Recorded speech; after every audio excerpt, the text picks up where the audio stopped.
Welcome back into Politics in Color. We're excited to bring this new concept to you all. We are Politics in Color, and we plan to be with you for the next 100 and more days of this U.S. presidential election. We want to inform you of some of our goals for Politics in Color so that if you stick with us for the rest of the political season, you'll know exactly the information that we're attempting to bring to you. Substantive analysis. Substantive analysis is, I think, the key to what we're about here at Politics in Color. And it's substantive analysis from the perspective of communities of color. In too many instances, when you go through the mainstream process, the analysis that you get is void of context, and context that is especially related to us, related to our interests, related to our issues. So here at Politics in Color for the next 100 days, you're going to get the clear analysis that's relevant to you. And it really promises to be quite a bit of a roller coaster here. I mean, that's what we've seen so far. If you think about it, about 4, 5, 6 weeks ago, we were talking about bad build, bleach blonde, butch bodies. Who remembers that? It's been that long since we've been talking about that. And no one remembers that now. It was to think of how ubiquitous that was. It was all over the place everywhere you went. You saw that and you don't hear anything about that today. You know, you heard about we've gone to the debate and Joe Biden's really bad performance and all the way to Joe Biden's version of the Clash. Should I stay or should I go? and now we're. I thought that we would be talking at this convention more about the Democratic National Convention and their choice about whether Biden should stay or go. And who knew that in the blink of an eye, this is where we'd be right now, talking about the attempted assassination, the first in 40 years of someone who has occupied the office of president. And Brian, what's your goal for Politics in Color for the next 100 days as we embark on this campaign that's going to be, like he just said, unbelievable, I think we can say. It is. It's unbelievable. In our lifetimes, we've never had a political season like this, so it's going to be exciting. I think we're here to help you through what I call a celebration of this crazy process, electoral process that props up this thing we call democracy. You travel around the world and you tell people you're an American, and they look at you with this sense of, I got a zillion questions for you. We are the standard, and I think we live in the center of this, and we don't realize what we are to the rest of the world. People emulate us. They either copy us or they compete with us. Either way, they're watching. We have media from all over the world at this convention looking at what we're doing, and for us, we're here to be your eyes and ears and connect you with those folks over at the convention hall who we're talking about things that are important to you.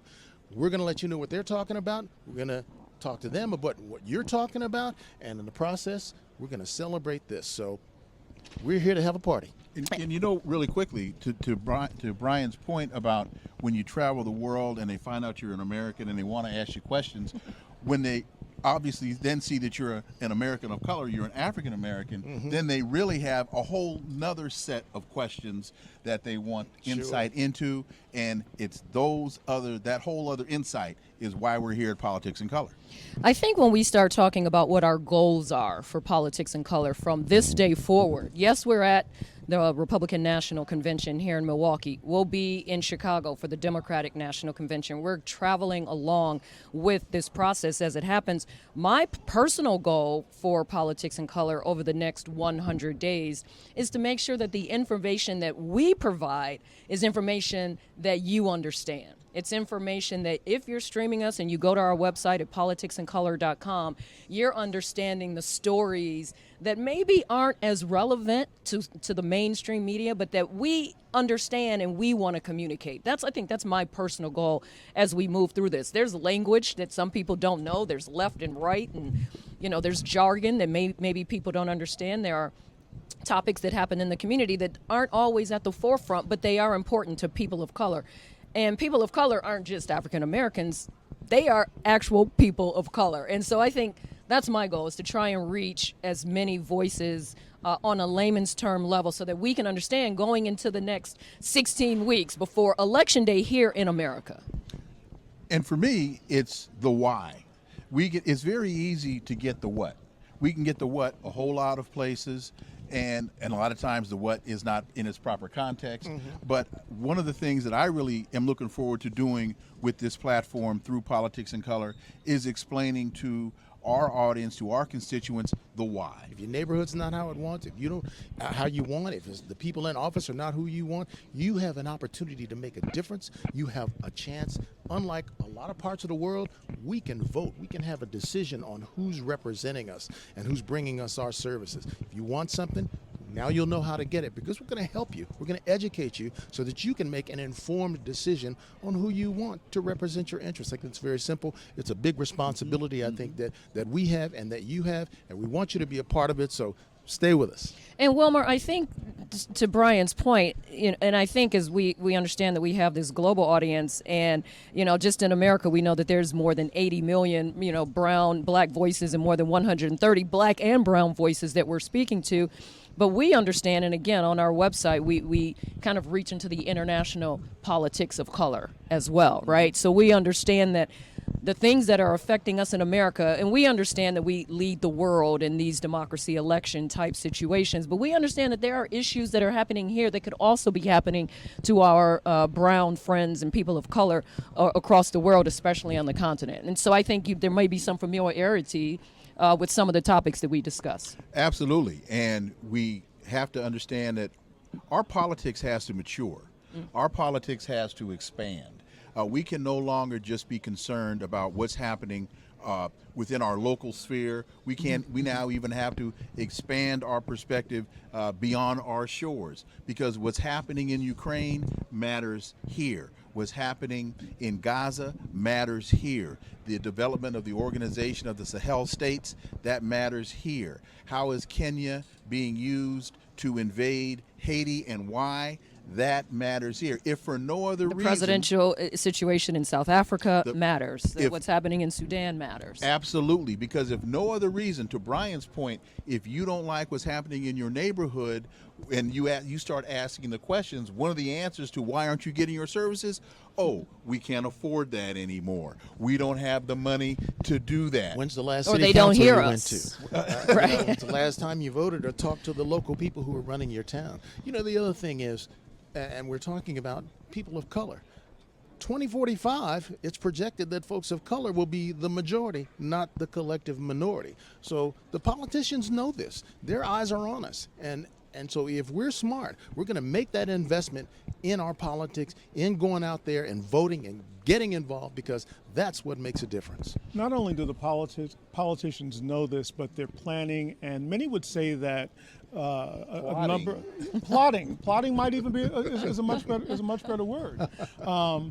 They're not just knowing this; they're understanding that they've been moving in directions to. Imagine if you were accustomed to being the big dude on the block, and you knew that the little guy, that 13-year-old, well, he's a little bit taller this year than he was last year. Mm-hmm. And and you remember how tall he was the year before that, and you realize this guy is going. And if I look at his dad, I'm thinking he's about to be taller than me, and I've got to start developing some other tools to manage this guy. Whether that means taking away some of his friends, and separating him from some of his friends. Maybe practicing some skills that I don't have right now, or if I can't practice the skills and learn, or making new allies. And so I think that's part of, and I want to go back also as well to the global comment. People across, and I have an opportunity to speak with some folks on a pretty consistent basis in Turkey and also in Brazil and other places, and folks are fascinated by our system. And when you say by our system, again, we're talking about the American political system, electoral process. Mm-hmm. It's a thing that and so you sit down and you explain you give them the quick civics lesson, which incidentally, if any of them were immigrants and decided to come here, and they'd have to learn and probably would know better than most Americans. But so you sit down and you explain the different levels of government and checks and balances and all of that. And then you talk about the electoral process, and you have conventions like this, and you get a nominee, and they're fascinated by that. And you work your way on through the election, and then you tell them, and we all have this plurality and all these votes. And by the way, the guy who wins most of the votes may not become president. which in many cases, in many countries would mean that the guy who had more votes doesn't win. Oh, we're fighting in the streets right now. And we used to look around and we used to laugh, oh, okay, well, that would never happen. We'd never have the person who lost the popular vote, fighting in the streets. And Brazil is an interesting place. Lots of people of color in Brazil, and they've had quite a similarities to leaders like They Donald mirror Trump. what's happening here quite exactly a bit. Yeah. for on the GOP side, right? And then when you look at the elections, even in Britain, and you think about the people of color in Britain, right? And so they felt like they weren't listened to in this last election, right? And let's use France as an example, right? What's going on with France and how they were on their third party type situation, and black people in France, people of color in France felt like, but hey, we're not being heard, right? And so some of the issues I think we're going to talk to you about, at least the issues that are on the ballot here in America, we feel like are being mirrored across the globe. And Jonathan, in using his analogy of the youngster and the bully, and said that the bully was going to have to develop new tools. Yeah. The word tool stood out to me because that's what we are here for you. We're a tool. We're a tool for you all to use. We're a tool for you all to access as you try to develop a greater understanding, a broader understanding, a deeper insight into what's happening in the politics in your area. We are a tool for you to develop a better understanding of what's going on and why. Absolutely, and it doesn't matter whether you're Republican or Democrat. It's the excitement or independent, of the process, or third party, or green, or what It's the process, or a dual hater. Or it can be more jargon that more American political jargon that we plan to explain what that is. It can be infuriating. It can be exciting. It can be thrilling and fulfilling, and it's a matter of taking pride in being a part of the system that runs the most powerful country in the world. And I'm excited about that. I think, when I was 18, I had my first chance to vote for Jimmy Carter. I didn't care whether he was Democrat or Republican. All I cared was I got to be a part of the process that my parents would talk about, and they were involved. And, as you get older, you see, okay, this guy has policies I like or I don't like, and you pick your party. But being a part of the process is exciting. It's an opportunity. It's a responsibility. And we're going to encourage you every step of the way during these next 100 days to take advantage of it. How can I listen to this guy and not be excited about democracy? I mean, he gives you the tingles about it all. But I want to say, I was thinking about this morning, and here's one.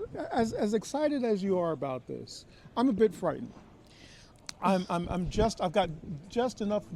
Before we get into your fears, because there are plenty of those. Could you see it on my face? Yes, and we will have plenty of time to talk about the fears. Again, we are on this stream for at least the next 8 hours, so we want you all to stay with us. We're going to hit on a lot of the topics that are on the voters' ballots, the ones that are standing out here in America. The economy is very important, and the economy matters for people of color and non-people of color. So we're going to try and bring in some experts to talk about that. We're going to get into some of the news that's happening here in America around our political process that is happening in the last few days. So let's try and maybe narrow down to some of the topics and start maybe thinking about the economy and what it means. We know that right now President Joe Biden has been touting his Bidenomics and saying how great the economy is. We are at the Republican National Convention where the GOP begs to differ.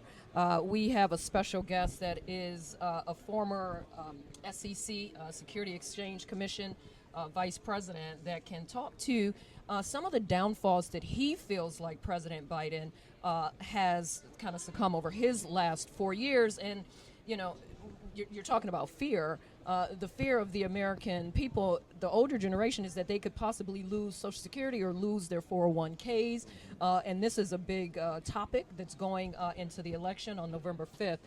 We want to try and bring in an expert for you all to let's have a conversation with him and get his point of view as to how Bidenomics is or is not working currently and what may happen in the next election. So stay with us. Stay with us. We're going to be back shortly as we're going to bring in our next guest, a former SEC Vice President, to talk about the economic issues here on Politics in Color.